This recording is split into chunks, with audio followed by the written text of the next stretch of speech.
Salam, selamat malam Amang Inang, jemaat GKPA di mana saja berada. Selamat malam Ibu Bapak, sahabat GKPA TV. Malam ini kita akan membaca sebagian firman yang diambil dari Yohanes 7 ayat 25 sampai 36. Sebelum kita membaca firman Tuhan, mari kita berdoa. Puji dan syukur kami panjatkan kehadirat-Mu Tuhan atas penyertaan-Mu di dalam kehidupan kami pribadi lepas pribadi. Malam ini kami akan membaca sebagian firman-Mu. Mampukanlah kami Tuhan, agar apa yang kami baca dan kami dengarkan boleh kami pahami dan dapat kami lakukan di dalam kehidupan kami, baik pemikiran, perkataan, dan perbuatan kami berkenan di hadapan Tuhan. Dengarlah doa permohonan kami Bapa, di dalam nama anak-Mu Tuhan Yesus Kristus. Kami sudah berdoa dan mengucap syukur. Amin.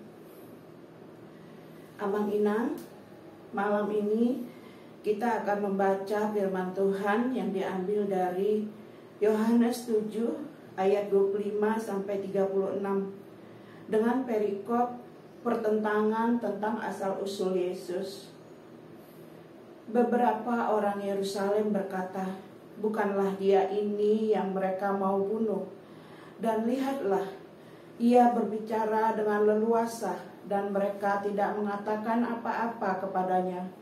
Mungkinkah pemimpin kita benar-benar sudah tahu bahwa ia adalah Kristus? Tetapi tentang orang ini kita tahu dari mana asalnya.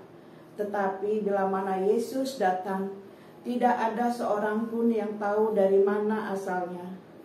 Waktu Yesus mengajar di Bait Allah, ia berseru, "Memang aku kamu kenal, dan kamu tahu dari mana aku.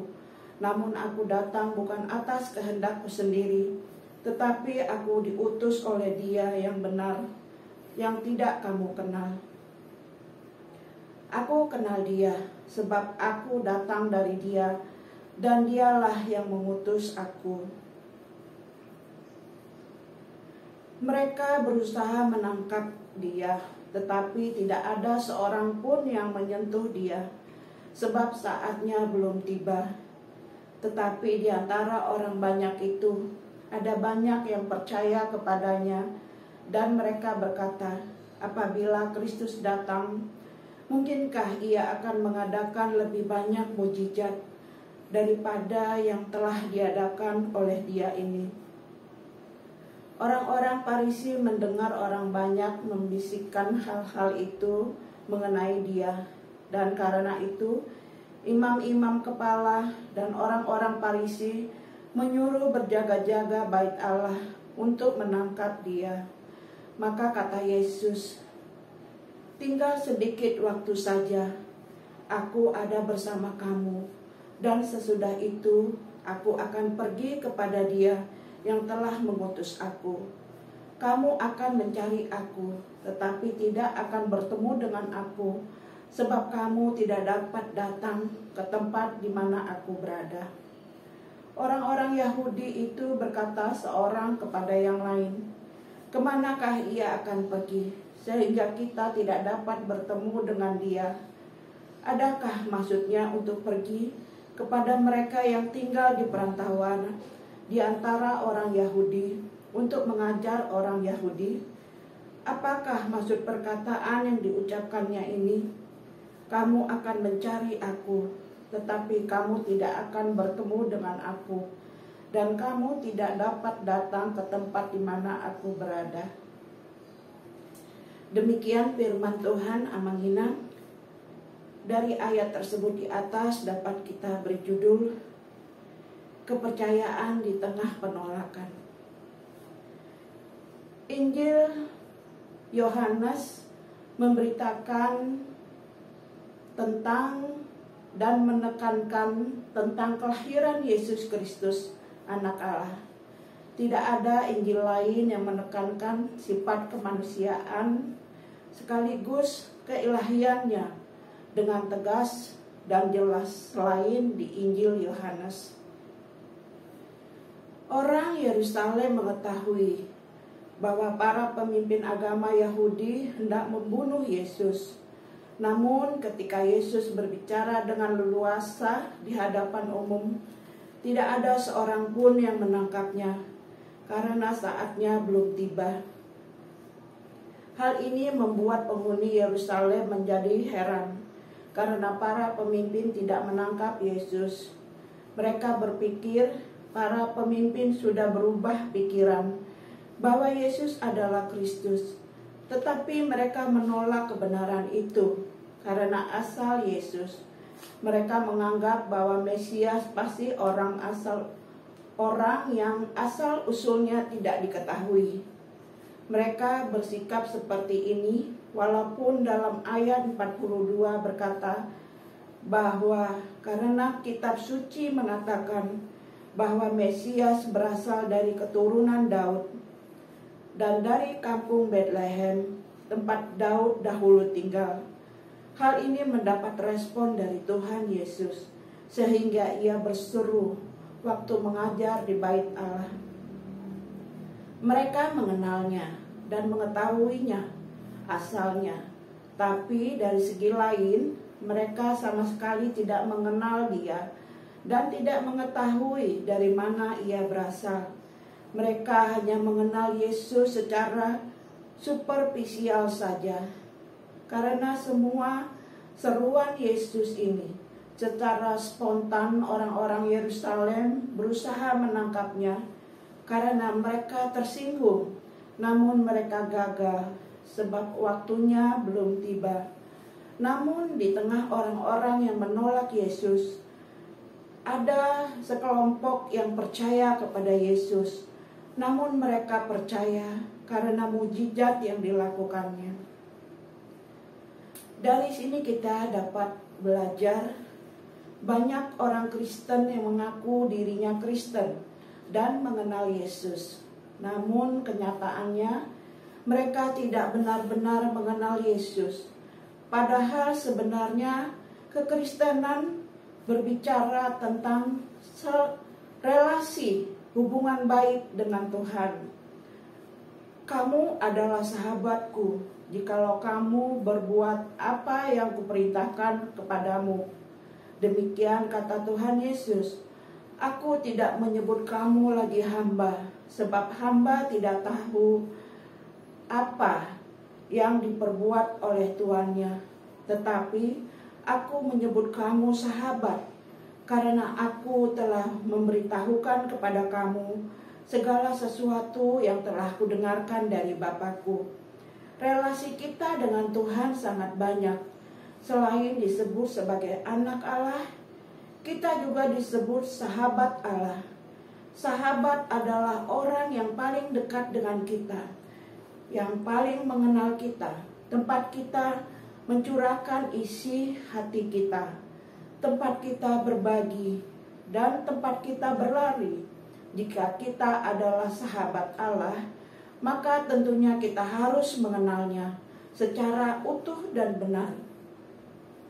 Mengetahui dan mengenal pribadinya, mengerti isi hatinya dan kehendaknya, apa yang ia sukai dan yang tidak ia sukai. Jadi ketika Allah menyadari bahwa kita telah diberikan hak istimewa sebagai sahabat Allah, di mana Allah memberitahukan kepada kita segala sesuatu, kita harus belajar dan berusaha juga untuk mengenalnya secara lebih mendalam, serta mengerti isi hatinya. Salah satu cara mengenalnya adalah dengan membangun terus relasi kita dengannya, baik lewat doa, saat teduh, baca Alkitab, dan disiplin rohani lainnya. Bila kita tidak sungguh rindu mengenal Dia dalam kebenarannya, akan tiba saatnya di mana kita tidak dapat menemuinya. Karena itu, carilah Tuhan selama Ia berkenan ditemui. Percayalah kepada Tuhan. karena pribadinya, bukan karena mujizat-mujizatnya. Sebab jika kita percaya kepadanya hanya karena mujizat yang ia lakukan, dengan mudah menjauh dan meninggalkan kita dari Tuhan. Tuhan tidak pernah berjanji bahwa selalu ada mujizat bagi kita. Ada kalanya Ia tidak memberikan mujizat sesuai dengan yang kita harapkan. Namun bukan berarti Ia tidak peduli. Ia sendiri berjanji bahwa Ia tidak akan membiarkan kita dan tidak akan meninggalkan kita. Janji Tuhan pasti ditepati. Ia mengerti dan turut merasakan segala sesuatu yang kita rasakan. Ingat bahwa iman Allah adalah dasar dari segala sesuatu yang kita harapkan dan bukti dari segala sesuatu yang tidak dilihat, dan kita diselamatkan dalam pengharapan. Tetapi pengharapan yang dilihat bukan lagi pengharapan, sebab bagaimana orang berharap pada hal yang kelihatan. Hendaklah kita tidak menjadi murid yang jika tidak melihat tanda dan mujizat kita menjadi tidak percaya. Tetapi hiduplah karena percaya, bukan karena melihat, dan kita akan disebut berbahagia. Marilah kita sama-sama merenungkan kembali. Apakah kita sudah mengenal Yesus secara benar dan utuh? Apakah kita sudah mengenal kehendaknya, isi hatinya, pribadinya, apa yang Ia sukai dan yang tidak Dia sukai? Apakah kita sudah melakukannya, kehendaknya dan menyenangkan hatinya? Ataukah kita hanya mengenalnya hanya karena kita orang Kristen saja sejak lahir, ataupun karena mujizat-mujizatnya saja? Dari pembahasan kita di atas dapat kita ambil kesimpulan. Amang Inang yang terkasih, Yohanes 15 ayat 14 mengatakan, Yesus berkata, "Kamu adalah sahabatku jikalau kamu berbuat apa yang kuperintahkan kepadamu." Yesaya 55 ayat 6, "Carilah Tuhan selama Ia berkenan ditemui, berserulah kepadanya selama Ia dekat." Ibrani 13 ayat 5b, Ia tidak akan membiarkan kita dan tidak akan meninggalkan kita.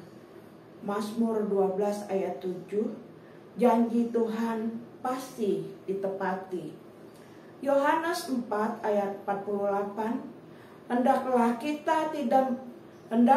kita tidak menjadi orang yang tidak percaya jika tidak melihat tanda dan mujizat. 2 Korintus 5 ayat 7, tetapi hiduplah karena percaya, bukan karena melihat. Yohanes 20 ayat 29, dan kita akan disebut berbahagia walau tidak melihat namun percaya. Demikian Ibu Bapa firman Tuhan. Mari kita berdoa. Kembali kami mengucap syukur Tuhan atas penyertaan-Mu dalam pembacaan firman Tuhan. Terima kasih Tuhan Yesus telah mengajarkan kami untuk percaya walau tidak melihat. Kami yakin Tuhan tidak akan pernah meninggalkan kami karena kami adalah sahabat Tuhan. Sebentar lagi kami akan beristirahat Tuhan Yesus. Ke dalam tangan pengasihan-Mu kami serahkan tubuh, nyawa, dan jiwa kami. Terimalah doa kami Bapa, di dalam nama anak-Mu Tuhan Yesus Kristus. Kami sudah berdoa dan mengucap syukur. Amin. Salam, selamat malam Ibu Bapa. Koras.